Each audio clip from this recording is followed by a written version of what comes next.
Welcome to my channel. আমি আজকে আপনাদের এমন একটা খিচুড়ি করে দেখাবো। এটা কিনা ছোট বড় সবারই পছন্দ। এটা আপনারা বাচ্চাদের টিফিনে, লাঞ্চ বক্সে ও ডিনারেও খেতে পারেন, ব্রেকফাস্টেও। এটার কোনো জুড়ি নেই। আশা করি আপনাদের কাছে ভালো লাগবে। যদি ভালো লেগে থাকে লাইক, কমেন্ট অ্যান্ড শেয়ার করবেন আপনাদের ফ্যামিলি ও ফ্রেন্ডদের সাথে। আর যারা আমার চ্যানেলকে সাবস্ক্রাইব করেনি তারা আমার চ্যানেলকে সাবস্ক্রাইব করে আমাকে পাশে থাকার সুযোগ করে দিবেন। পাশে থাকা বেল আইকনটি একটু ক্লিক করে দিবেন, এতে করে আমার রেসিপিগুলো দেওয়ার সাথে সাথে আপনাদের কাছে পৌঁছে যাবে।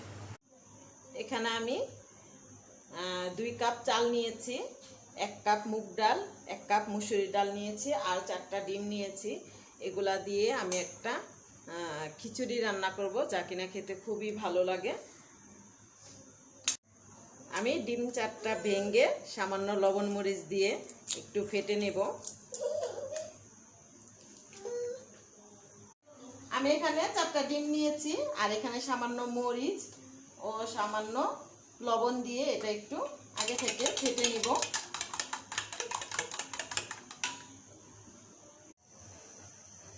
আমি ডিমটা ভেজে নেব, সেজন্য দিয়ে দিলাম তেল।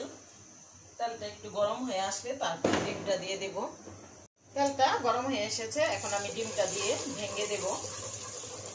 ঝুরা ঝুরা ডিম করে নেব আর কি,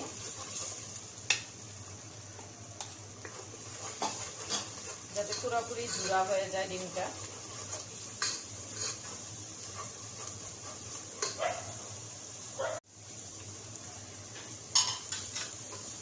ডিমটা ভাজা হয়ে গেছে, এখন আমি উঠিয়ে নেব। আমি খিচুড়িটা রান্নার জন্য একটা প্যান বসাই দিলাম, সেখানে দিয়ে দেব পরিমাণ মতো তেল। তেল আর ঘি মিক্স করে আমি এই খিচুড়িটা রান্না করব। আপনারা চাইলে পুরোটাই ঘি দিয়ে রান্না করতে পারেন। আর এখানে দিয়ে দিব আমি 2টা তেজপাতা ছিঁড়ে দিয়ে দিলাম, আর দিয়ে দিব কিছু গরম মশলা, 2টা দারুচিনি, 4-5টা লবঙ্গ, আর 4-5টা গোলমরিচ, আর এখানে দিয়ে দিব 4টা এলাচ। এখন এটার একটু ফ্লেভার আসা পর্যন্ত আমি অপেক্ষা করব আর একটু ভালো করে ভেজে নেব। মশলাটা ভাজা হয়ে গেছে মোটামুটি। এখন এখানে আমি 2টা পেঁয়াজ আর 2টা টমেটো কুচি করে তারপরে দিয়ে দেব, দিয়ে ভেজে নেব।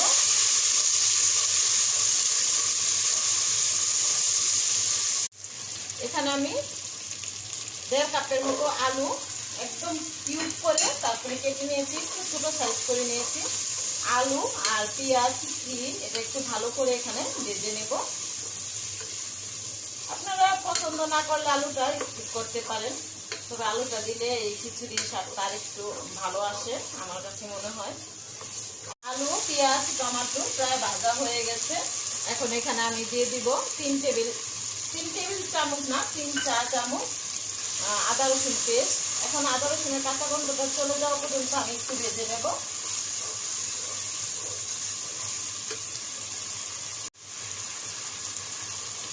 আদা রসুনটা একটু ভেজে নিয়েছি। এখন এখানে আমি সামান্য পানি দিয়ে গুঁড়া মশলাগুলো অ্যাড করব।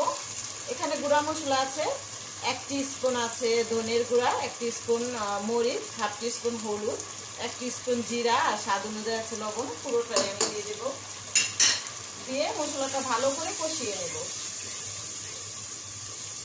মশলাটা কষানো হয়ে গেছে, তেলটা উপরে উঠে এসেছে।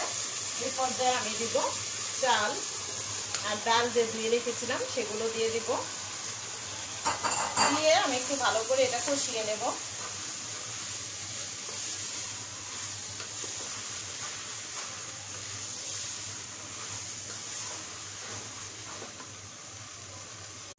খিচুড়িটা কষানো হয়ে গেছে, এখন আমি এখানে পানি দিয়ে দিব।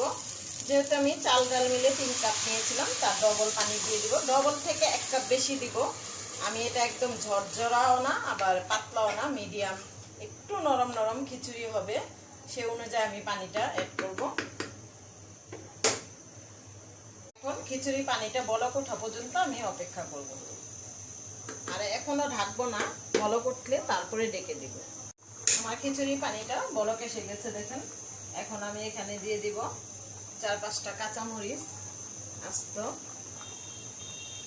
দিয়ে চুলার আঁচটা মিডিয়াম করে এখন এটা আমি ঢেকে দেব যতক্ষণ না পর্যন্ত পানিটা খিচুড়ি থেকে শুকিয়ে যাচ্ছে ততক্ষণ পর্যন্ত।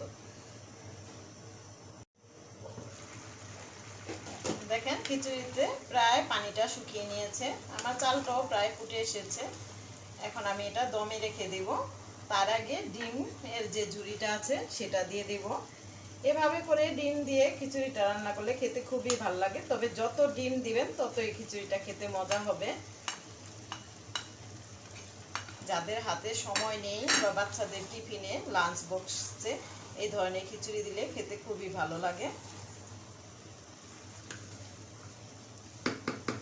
এখন আমি এটা ঢেকে দেব 5 মিনিটের জন্য। প্রায় 5 মিনিট পরে ফিরে আসলাম। দেখেন আমার খিচুড়িটা সম্পূর্ণ রেডি। একটু আঠালো ভাব খিচুড়ি চেয়েছিলাম, ঠিক সেরকমই হয়েছে। আশা করি আপনাদের কাছে ভালো লাগবে।